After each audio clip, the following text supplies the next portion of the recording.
What is going on, guys? Sean Don coming back with a technical analysis. Here we have Ryan Thomsen, a Masters thrower.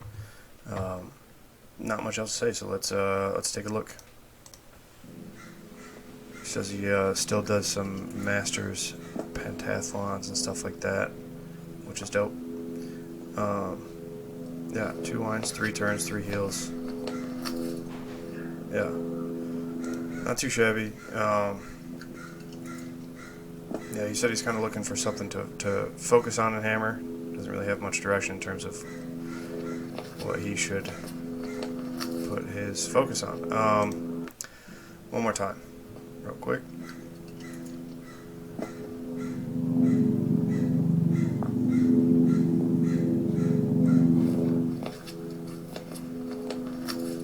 Okay, so let's break it down frame by frame. The winds look okay. Nothing really notable there. Start in the back of the circle, feet about shoulder width, looks good. Turn the shoulders back pretty well. Looks like maybe that right elbow comes a little bit high. Hard to tell from this angle because the camera is down on the ground. Maybe keep that right elbow a little bit lower, down across the chest perhaps. But like I said, turn it back well, shift in left and right with the hammer. Stay in center, letting the ball go past.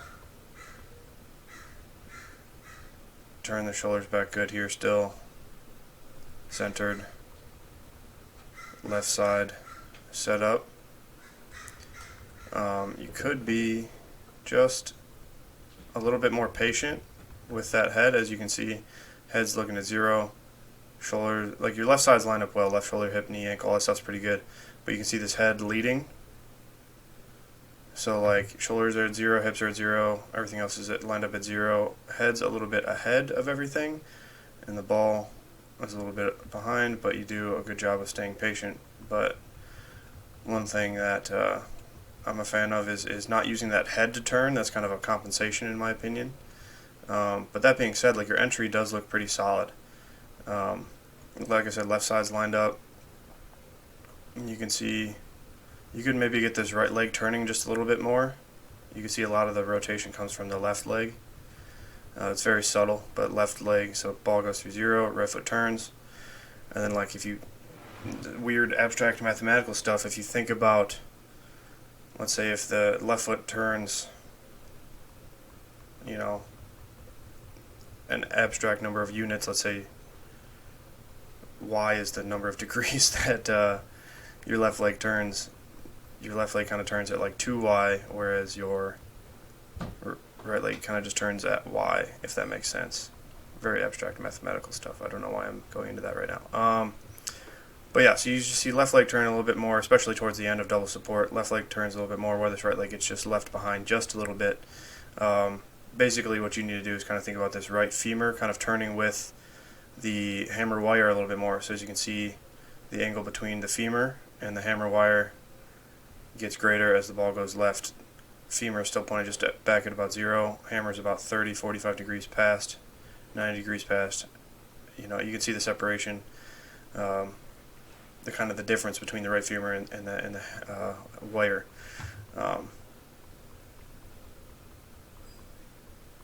So, moving on. Little tangent there. Shoulders level, hips level. Single support is not the greatest. You can see yourself kind of get pulled around to the left just a little bit. That means you don't quite have enough weight back on this right side. We'll just zip back here real quick. So you need to have just a little bit more weight. Like so, solid left side set up here, but then you need just a little bit more weight back on this right leg, perhaps in the form of getting the hip forward, keeps the shoulders back over the right leg a little bit more. In this instance as well, like I said, that right femur needs to turn more with the hammer wire. The right hip needs to go more towards the hands, and then that will get the shoulders back a little bit more over this right side, and then you'll stay more centered as opposed to getting pulled around the left side. Because you can see this catch position right here, your feet are a little narrow. It just looks a little timid. That's how I would describe it. The right hip isn't quite underneath you. Left shoulder's over the right foot. Not terrible, but like the posture isn't bad. Left heel comes down nice and early. but then you can see it looks like you kind of force your hands down a little bit right here, and you see this head leading, this left shoulder up and tight a little bit. You can see almost all of the tension coming through the left side, especially as you can see this right foot kind of stall out once again. This left foot's doing all the turning, right foot's just kind of holding. You got to get the whole body moving together a little bit better. And then you see, because all this tension is coming through the left side, the head, shoulder, left leg, all this is doing the turning. This right leg's getting left behind. Like I said, that hammer wire and this femur connection, they need to stay kind of parallel. Like I said, hammer gets ahead, right leg gets behind, and then from there, this right foot, right leg really drags behind, kind of like a discus sweep. Doing a discus sweep in the hammer is generally not the best thing. So you want this right leg to go more with the hammer wire. And then you can also try to think about doing like a little bit more of an A skip if you're into sprinting mechanics. Knee up a little bit more active right leg and single support. And then you catch.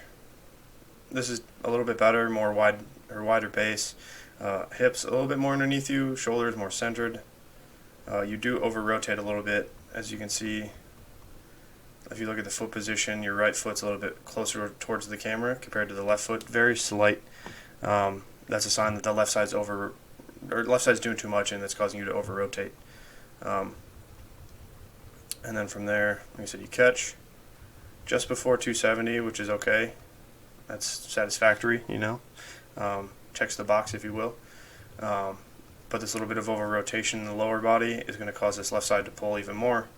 So you can see more drastic here, head pulling more, shoulder even tighter, left leg pointed almost to 90, right leg back at 0. And you can see there's just a little disconnection between the body. You can also see this right arm tight, close to the body, not straight, loose, and relaxed. That's a sign that the left side's doing all the work. And then same sort of discus sweep right leg. And then you kind of pre-rotate on this catch as well, creating separation between your shoulders and your hips. You see shoulders are pointed back towards 270, hips are pointed more towards 0. You do want some separation, but it does look a little drastic here, especially as in this position right here, you can see a lot of this tension coming across the left side. Shoulders and hips are pointed almost back at 0, and then you're almost a full 90 degrees ahead of the hammer, if you're looking at least at the body. And then you come through, and like you're relatively patient on the finish, and this is better. You can see this hip get up into the finish. That's really good. And then you kind of side toss, you know, kind of Polish finish the hammer, which is fine. But it's also kind of a byproduct of some of the other things that are going wrong in the throw. Hips get up into and do it very well, which is good. So overall, what I think you should focus on is ultimately being patient, trying to control that head, especially in the second wind. So the first wind's good, your head turns back, you can see you're looking over towards your right side, and then your second wind, your eyes are more at 0. Or I should say your head's more at 0. I'd like to see your head a little bit still off to the right, let's say like 30, 45 degrees before 0. And then hold it there and be more patient for the ball to pass. Like I said, this head leading is kind of what starts that left side going early, and then also what starts that left leg going early. So the head is kind of, like I said, a compensation where if you kind of lead with the head, then it will create tension through the left side, and then that's kind of what is leading the throw, when ideally what you want to be the driving factor of the throw, the engine of the throw. You want it to be like the right leg and right hip and right side as a whole instead of the left side. But there is balance, and your left side's just kind of dominating the throw right now, and that's all. So yeah, like I said, control that head. That's kind of the biggest thing. Be more patient. That's a very general, nebulous term, which as you go on through the throw, like just make sure that, like I said, this right leg is kind of turning and working with a hammer wire, and being patient. If this left side goes early, it cuts off the tension to the right side,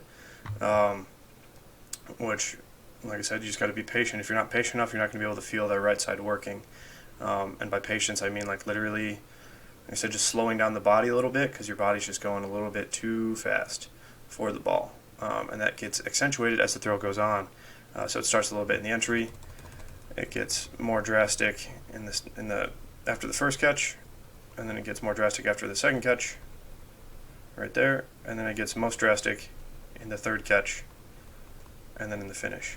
So control that head in the entry, be more patient overall, and like I said, control that left side. So that means like you can almost think about holding the left side closed, and then using the right side to turn it open, as opposed to the left side turning open and the right side getting left behind. So yeah, just feel that tension. You want to feel the tension in the throw coming from your right hip, kind of right femur, right leg. That's where you want to feel the pressure coming from when you turn, rather than the left shoulder. So that's what I would focus on. So hopefully this helps. Ryan, let me know if you have any questions. If anybody else out there would like a technical analysis, shoot me a DM on Instagram at SDThrows. Email me at sdonnelly757@gmail.com. Also, coaching website should hopefully be up later this week if I can be productive. So thank you for watching. Until next time, Sean Don, peacing out. Goodbye.